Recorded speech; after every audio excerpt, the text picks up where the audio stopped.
Okay, good evening mga kapatid, mga kahinirang, no? Medyo summer na. Pagbigyan niyo ako mga kapatid. Kung nagugustuhan niyo aking mga content, paki-subscribe po, paki-like, paki-share na rin. Na-realize ko lang kanina nung may nadinig o may nabasa akong isang komento ng spiritual na pastor. Naisip ko lang kung bakit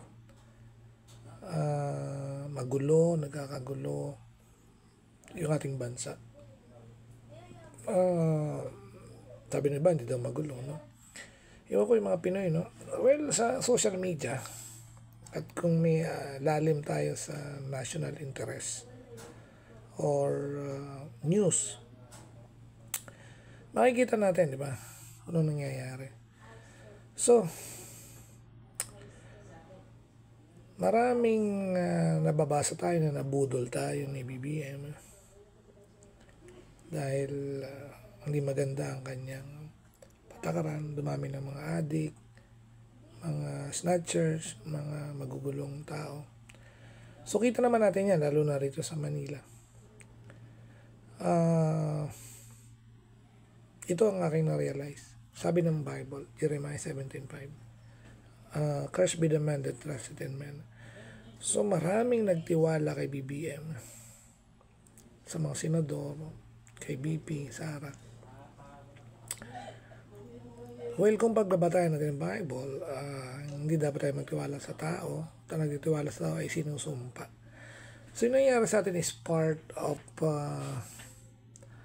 fulfillment what the scripture is saying, na yung sumpa niyan back in our mind, our emotion, rally dito, rally doon, fight dito, fight doon. So kaso rito, kaso doon. So wala na magagawa sila, kundi i-defend na lang yung kanilang sarili. Okay?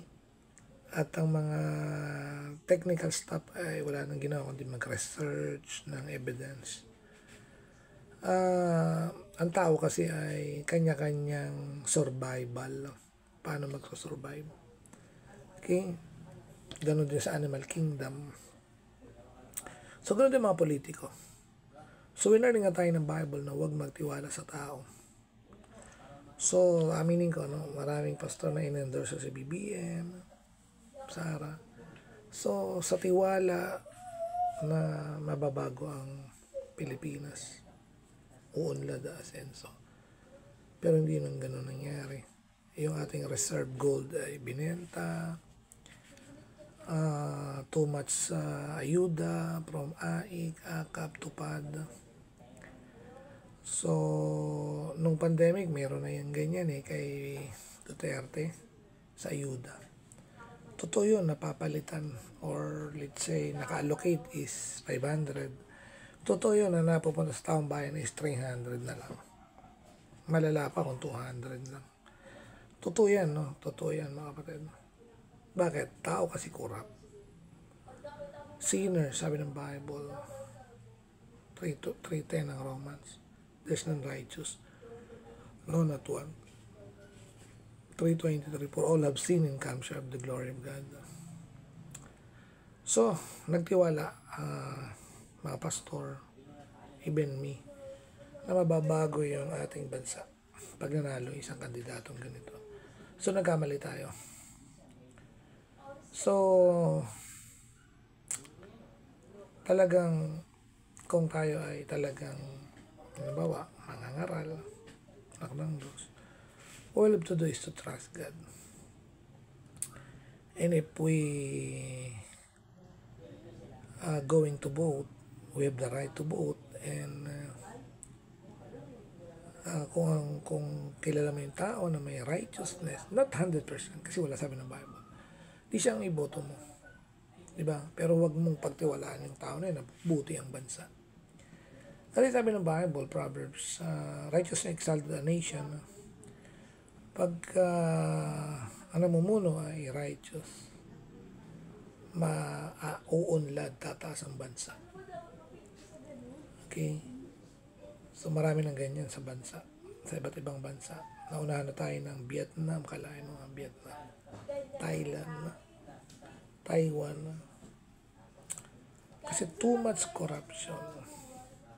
Tayo mga Pilipino ay too much na umaasa sa mga politics o sa politician, I mean. No?